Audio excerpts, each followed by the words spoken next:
अगदी वयस्कर आजी आजोबा यांना सुद्धा खाता येईल एवढी मऊ लुसलुशीत उपवासाची आंबोळी. बटाटा वापरायची गरज नाही किंवा पीठ सुद्धा मुरायला ठेवायची गरज नाही. एकदम झटपट या आंबोळ्या बनवून होतात. त्यासाठी पाववाटी साबुदाणा फक्त 2 मिनिटं लो फ्लेमवरती गरम करून घ्यायचा आहे. डाग पडेपर्यंत साबुदाणा भाजून घ्यायचा नाही, फक्त थोडासा गरम करून घ्यायचा आहे. आणि इथे बघत असाल साबुदाणा थोडासा फुललेला आहे. साबुदाणा फक्त थोडासा गरम करून घ्यायचा आहे आणि लगेच गॅसची फ्लेम बंद करायची आणि थंड करून हा साबुदाणा मिक्सरमध्ये दळून घ्यायचा आहे. असं केल्यामुळे साबुदाणा चांगला कुरकुरीत होतो आणि मिक्सरमध्ये पटकन बारीक होतो. आता साबुदाण्याबरोबरच 1 कप भगर घेतलेली आहे. एखाद्या वाटीचं किंवा कपाचं प्रमाण सेट करून घ्यायचं आहे. ज्या वाटीने पाव किलो साबुदाणा घेणार आहात त्याच वाटीने 1 कप भगर सुद्धा बारीक करून घ्यायची आहे. आणि इथे बघत असाल ज्या पद्धतीचा आपला बारीक रवा असतो त्या पद्धतीचं इथे आपलं पीठ तयार झालेलं आहे. आता याच्यामध्ये मी अर्धा कप दही टाकलेलं आहे. हे विकत आणलेलं फ्रेश दही आहे म्हणून मी अर्धा कप टाकलं. घरी जमवलेलं दही असेल ते जास्त आंबट असतं, ते दही पाव कप टाकलं तरी चालेल किंवा ताक असेल तर ताक टाकलं तरी चालेल. आता थोडं थोडं पाणी टाकत घट्टसर बॅटर बनवून घ्यायचं आहे. मला इथे टोटल 1 कप पाणी लागलेलं आहे. 1-2 चमचे पाण्याचं प्रमाण कमी किंवा जास्त होऊ शकतं. तर बघा इतपत घट्टसर बॅटर आपल्याला बनवून घ्यायचं आहे. यापेक्षा जास्त पातळ बॅटर तयार करायचं नाही.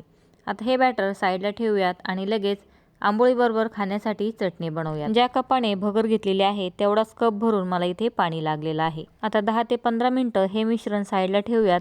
तोपर्यंत चटणी बनवूयात. मिक्सरच्या भांड्यामध्ये ओलं खोबरं, थोडेसे भाजलेले शेंगदाणे, हिरवी मिरची, थोडंसं एकदम फ्रेश आलं घेतलेलं आहे, पाव लिंबू पिळून घेतलेला आहे आणि चवीनुसार मीठ टाकलेलं आहे. तर यातील खोबऱ्याचं, शेंगदाण्याचं, मिरचीचं प्रमाण आपल्या आवडीनुसार कमी जास्त करू शकता आणि यातील ज्या वस्तू तुम्ही उपवासाला खात नाही त्या स्किप केल्या तरी चालतील.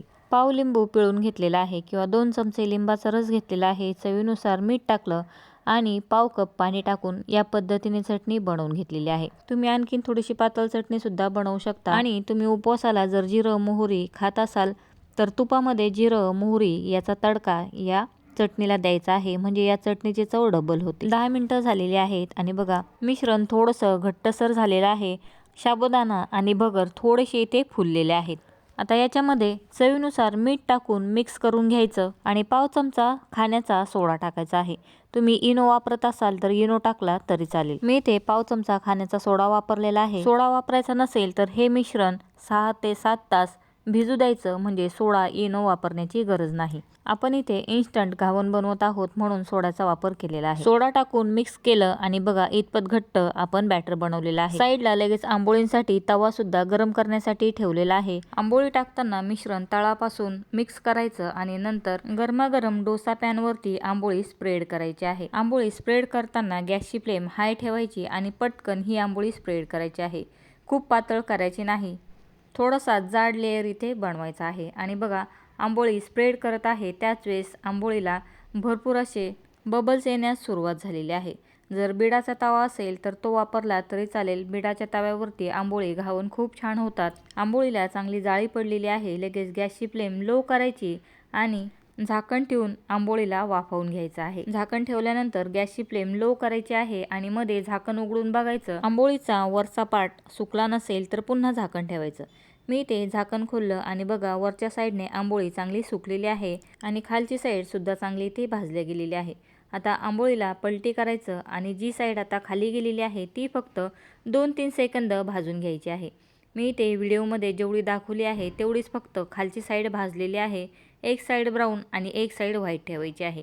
आणि लगेच आंबोळी काढून घेतली आणि बघा मस्त मऊ लुसलुशीत आंबोळी तयार झालेली आहे. आता दुसरीसुद्धा त्याच पद्धतीने बनवून घेतलेली आहे. दुसरी आंबोळी बनवताना मी पॅनला फक्त थोडंसं तूप लावून घेतलेलं आहे.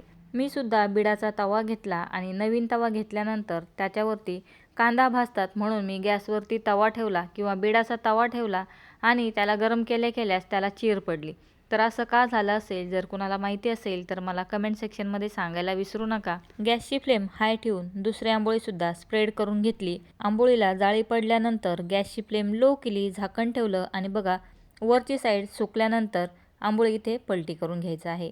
हात लावून सुद्धा चेक करू शकता, हाताला पीठ चिटकत नाही म्हणजे वरची साईड झालेली आहे. आता याची सुद्धा एक साईड प्लेन ठेवणार आहे. जी प्लेन साईड आहे ती फक्त आपल्याला 2 ते 3 सेकंदच भाजून घ्यायची आहे.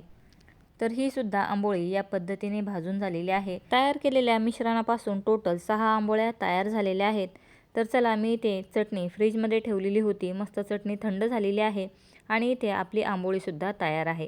तर बघा, एकदम मऊ लुसलुशीत आंबोळी तयार झालेली आहे। अगदी घरामध्ये वयस्कर आजी आजोबा असतील, लहान मुलं असतील तर ते सुद्धा आरामात खाऊ शकतात। अतिशय हेल्दी रेसिपी आहे। कुठेही आपण जास्त तेलाचा तुपाचा वापर केलेला नाही, बटाटासुद्धा घातलेला नाही आणि आंबोळी बघूनच लक्षात येत असेल, एकदम मऊ लुसलुशीत अशी आंबोळी तयार झालेली आहे। झटपट तयार होतात आणि 1 ते 2 आंबोळ्यांमध्येच पोटसुद्धा भरतं। या नवरात्रीमध्ये या पद्धतीची आंबोळी नक्की ट्राय करून बघा।